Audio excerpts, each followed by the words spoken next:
안녕하세요. 1년 전에 있었던 일을 사연으로 보내보려고 이렇게 사연을 씁니다. 저랑 친구인 녀석이 한 명 있는데요. 그 친구와 그 친구의 아내와 있었던 일입니다. 한창 코로나 바이러스 때문에 밖에서 술을 마시거나 각종 모임을 하기가 껄끄러울 때 있었던 이야기입니다. 아무래도 영업시간 제한이 있어서 밖에서 술을 마시기가 어려웠잖아요. 지금은 조금 완화가 됐긴 하지만 언제 또 영업 제한이 걸릴지 모르겠네요. 아무튼 그런 영업 제한 때문에 편하게 술 마시기도 어렵고 그래서 친구네 집에서 술을 마셨습니다. 그 친구는 저와 군대 동기에다가 5년 전 전역한 이후에도 꾸준히 연락하고 지낸 매우 가까운 사이입니다. 저와 친구는 군대 전역 후에 빨리 취업을 하게 됐고 각자 여자친구가 있어서 빨리 결혼까지 하게 됐네요. 그래서 어린 나이에 집안의 도움을 많이 받아서 빨리 결혼을 할 수 있게 됐고 지금은 나름대로 행복한 가정을 꾸리고 살고 있습니다. 저와 친구가 친한 사이였기 때문에 친구의 아내도 제 아내와 무척 가까웠습니다. 우리는 서로의 집을 오가며 부부 동반 모임을 즐겼지요. 함께 여행도 많이 가고 캠핑도 몇 번 갔습니다. 그렇게 가깝게 지내다 보니까 뭘 하더라도 같이 하게 되는 경향이 좀 생기더라고요. 그러던 어느 날 제가 친구 아내에게 느껴서는 안 될 감정을 느끼게 된 계기가 있습니다. 스스로 생각해도 참 한심하고 위험하다는 생각이 드는데 그때는 참으로 모든 게 혼란스러웠습니다. 문제의 발단은 한 달 전 저녁이었습니다. 우리 부부와 친구 네 부부가 백화점에서 쇼핑하다가 우연히 서로를 만났고 함께 쇼핑을 하다가 저녁까지 먹게 된 겁니다. 백화점은 해운대 센텀시티에 있는 신세계 백화점이었는데 거기에 음식점이 많이 있거든요. 워낙에 백화점이 크다 보니 쇼핑하는 데에만 엄청난 시간이 걸렸고 발도 아프고 해서 따로 어디 가지 않고 백화점 안에 있는 식당가에서 함께 저녁을 먹으며 여러 대화를 이어갔습니다. 식사를 거의 다 할 때쯤 친구의 아내가 잠시 화장실에 다녀오겠다며 급히 일어서더군요. 그렇게 5분쯤 지났을 때 마침 저도 화장실이 급해 겸사겸사 일어났죠. 밥 다 먹고 운전도 해야 하는데 본격적으로 운전하기 전에 깔끔하게 화장실 다녀오는 게 좋잖아요. 그런데 화장실을 가던 중 통로 앞에 넘어져 있는 친구의 아내를 본 겁니다. 저는 화들짝 놀라서 친구의 아내에게 달려가 왜 그러냐고 물어봤는데 여기 청소를 해서 그런지 바닥이 너무 미끄러워서 넘어졌다고 하더라고요. 근데 다리가 아픈지 끙끙거리면서 제대로 일어서지를 못했습니다. 그래서 발목이 너무 아프다며 일단은 근처의 의자로 친구의 아내를 옮겼습니다. 저는 친구에게 전화해 지금 재수 씨가 발목을 삐어서 편한 신발을 신어야 할 것 같다며 차에 가서 편한 슬리퍼 같은 신발이 있으면 가져와 달라고 말했고 친구가 올 때까지 일단 응급처치를 해야겠다고 생각했습니다. 발목 쪽을 만져보니 통증을 너무 강하게 느끼길래 일단 신발을 벗자고 말했습니다. 그렇게 친구의 아내 신발을 벗기는데 저도 모르게 시선이 친구 아내의 발과 다리로 향하더군요. 제 아내보다 하얗고 일자로 예쁘게 뻗은 그녀의 다리는 저의 시선을 완전히 사로잡았고 그녀의 예쁜 발이 꼼지락 거리는 게 너무 눈에 들어오더군요. 발도 정말 작았습니다. 그 작은 발이 너무나 귀엽더군요. 저는 친구 아내의 다리를 보면서도 안 된다고 생각했으나 자꾸만 몹쓸 눈길에 평정심을 잃었습니다. 아프냐고 물어보는 걸 핑계로 저는 그녀의 발과 다리를 주물럭거렸습니다. 그렇게 발목과는 상관없는 곳을 계속 손으로 주무르다 보니 친구의 아내가 이제 좀 그만 만지면 안 되냐고 하는 겁니다. 그래서 저는 당황하며 그런 게 아니라 혹시나 다른 데가 또 아프지 않을까 해서 그렇다며 말도 안 되는 변명을 늘어놨습니다. 그러자 친구의 아내는 피식 웃으며 예뻐서 그렇게 만지는 거 아니냐며 웃음을 보이더군요. 그 후로 저는 친구의 아내와 어깨 동무를 하고 쩔뚝거리며 함께 식당가로 걸음을 옮겼습니다. 가는 도중 분위기가 냉랭한 것이 뭔가 서먹했는데 어느 순간 그녀가 제게 조용히 묻더군요. 그렇게 발이랑 다리를 주물럭거릴 정도로 예뻤냐고. 다음에 술 한번 사줘야겠다면서 기분이 좋다는 걸 표현하더군요. 그러면서 저에게 자신의 휴대폰 번호를 가르쳐준 친구의 아내. 얼떨결에 저는 친구 아내의 핸드폰 번호를 땄습니다. 친구는 어떻게 된 일인지 저희에게 물었습니다. 화장실 앞에 청소를 해놔서 그런지 물이 흥건했는데 구두를 신고 있어서 미끄러진 것 같다고 말했습니다. 그렇게 재수 씨는 슬리퍼를 신었고 친구는 제게 고맙다는데 순간 그 친구에게 미안하더군요. 저는 친구 사이에 고마운 게 뭐가 있냐며 괜찮다고 했더니 이번 저녁은 자기가 무조건 사겠다고 합니다. 화장실에 다녀온 저는 다시금 후식을 먹기 위해서 숟가락을 들었고 제 아내와 친구 아내와 함께 즐거운 대화를 이어갔습니다. 그날은 술도 빠지지 않았죠. 그렇게 즐겁게 마무리를 하고 집으로 돌아왔습니다.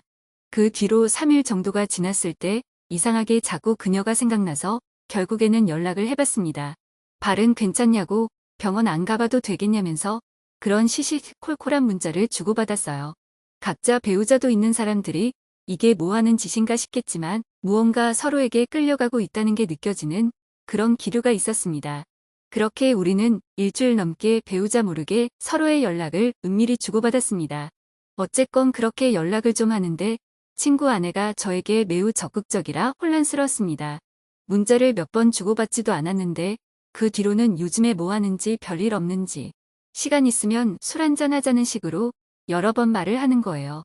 그렇게 친구의 아내를 따로 만났습니다. 이렇게 친구의 아내와 밖에서 따로 만나는 건 확실히 바람피는 기분이 들어서 최대한 그런 느낌을 주지 않으려고 노력했습니다. 아내 얘기를 많이 했고 앞으로 아이 계획도 얘기하면서 최대한 상대방과 거리를 두려고 의도적으로 노력했죠. 그리고 서로의 대화가 한창이던 때 느닷없이 뭔가가 제 아래를 덮친 겁니다. 그녀의 발이었습니다. 이제 좀 발이 괜찮아졌는지 그녀는 제 다리 사이로 발을 넣어 발가락을 현란하게 움직이기 시작했습니다. 너무 어이가 없고 이 사실이 믿기지 않더군요. 그녀를 마주보고 대화하던 제 얼굴은 크게 일그러졌고 친구 아내는 저를 보며 도발하는 눈빛을 날렸습니다. 초저녁에 만나서 그렇게 간단하게 자리를 가지려고 했는데 계속 이렇게 하다가는 뭔가 사고를 칠 것만 같아서 저는 급하게 집으로 가야 한다며 집으로 돌아갔습니다. 솔직히 너무 무섭더군요. 그녀는 정말 친구에게는 과분하다는 생각이 들 정도로 아름다운 미녀인데 왜 갑자기 저한테 그렇게 대놓고 도발을 하는지 믿을 수도 없었고 그런 그녀의 태도를 어떻게 받아들여야 할지 혼란스럽기만 했습니다. 그렇게 안절부절 못하면서 휴대폰만 보고 있었는데 어느새 시간은 12시쯤이 되었고 마음이 심란해 잠이 오질 않더군요. 그런데 느닷없이 어디선가 전화가 걸려오는 겁니다. 친구 아내였습니다. 저는 전화를 받지 않으려고 했으나 자꾸만 걸려오는 전화에 난감했습니다. 제 아내는 이 야심한 밤에 누구냐며 짜증을 냈고 저는 회사 상사 전화라며 거실로 나와 걸려오는 전화를 속삭이며 받았습니다. 이렇게 늦은 시간에 왜 자꾸 전화하냐고 말했습니다. 그러자 한동안 말이 없던 그녀는 남편이 오늘 급하게 출장 때문에 지방으로 내려간다며 우리 집으로 오라고 하더라고요. 저는 가지 않겠다고 대답하고 전화를 끊었지만 마음이 너무 혼란스러웠습니다. 사실은 미치도록 가고 싶었습니다. 도저히 그녀의 유혹을 떨쳐내기가 쉽지 않더라고요. 앉아서 10분 동안 안절부절하며 생각만 한 것 같습니다. 이건 마치 하늘이 준 기회라고 생각했거든요. 아직 혈기왕성한 어린 나이에 한 명이라도 더 경험하는 것이 하늘이 나에게 준 축복이 아닐까 하는 생각이 들었습니다. 도저히 그 유혹을 떨쳐버릴 수 없었습니다. 결국 저는 자고 있던 아내 귀에 대구 회사에 급한 일이 있어 나가봐야 한다고 둘러대며 급히 옷을 입었습니다. 그렇게 집에서 나온 저는 친구네 집으로 향했습니다. 친구의 집 앞 대문에 서서 가만히 있었습니다. 항상 이곳에 올 때면 친구가 저를 반겨줬는데 오늘은 친구가 아니라 친구의 아내가 저를 반겨주겠다는 생각이 들더군요. 한편으로는 마음이 참 씁쓸했습니다. 그렇게 집으로 들어가 현관을 지나 거실로 들어서니 촛불이 켜져 있었고 와인까지 준비되어 있었습니다. 그 광경을 보고 저는 정말 두근거리더라고요. 옷을 거의 반은 벗은 채 있었던 친구의 아내 뒷모습을 보고 이렇게까지 마음먹고 바람을 피려고 하는 저 여자의 정체가 도대체 뭔지 궁금했습니다. 만반의 준비를 하고 친구의 남편을 꼬시는 여자가 정상이라고 생각이 들지 않았거든요. 저는 일단 경계하는 자세로 그녀와 이야기를 이어나갔습니다. 그녀의 이야기를 들어보니 충격적인 사실을 한 가지 알게 됐습니다. 자기가 지금 이러는 이유는 자신의 남편이 먼저 바람을 폈기 때문이라는데요. 남편은 어느 순간부터 출장을 굉장히 많이 가기 시작했고 그런 남편이 의심스러워서 남편의 휴대폰을 조금씩 봤다고 하더라고요. 근데 남편의 휴대폰에는 직장 동료와 주고받은 연락이 상당히 많았는데 그중에 몇 명의 후배와 나눈 연락은 느낌이 많이 달랐다고 합니다. 심지어 한 명의 후배와 바람을 피운 게 아니고 여러 명의 여자와 동시에 바람을 피우고 있었던 겁니다. 그러니까 그렇게 출장을 핑계대며 항상 외박을 했던 것이었어요. 그래서 자기도 바람을 필 생각으로 저에게 도발을 했다고 말하더라고요. 그렇게 그녀의 이야기를 한동안 듣던 저는 와인에 취해 친구 아내와 건너서는 안 될 강을 건너게 되었습니다. 이렇게 아름다운 여자와 사랑을 나눈다는 게 저에게는 정말 꿈만 같은 시간이었습니다. 정말이지 행복하더군요. 저는 주체할 수 없는 사랑을 듬뿍 주었습니다. 짧은 시간 동안 무려 3번 사랑을 나눴죠. 간만에 뜨거운 관계를 나누니 슬슬 배가 고프더군요.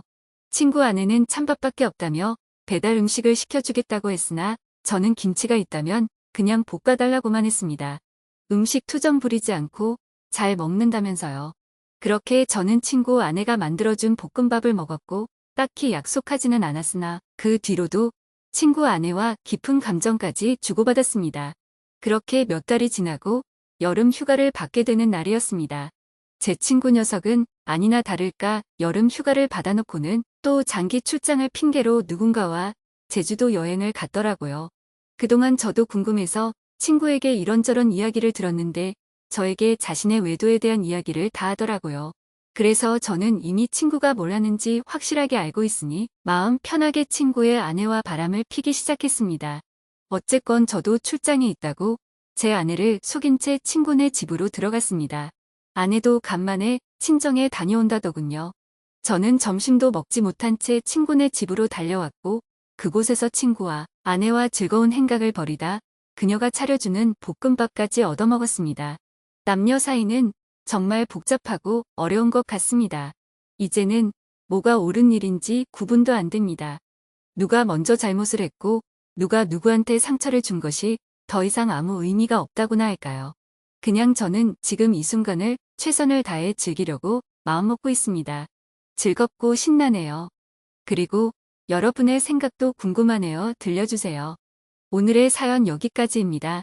지금까지 읽어주신 모든 분들 감사합니다. 구독과 좋아요, 알림 설정 눌러주세요. 그럼 모두들 행복한 하루 보내세요.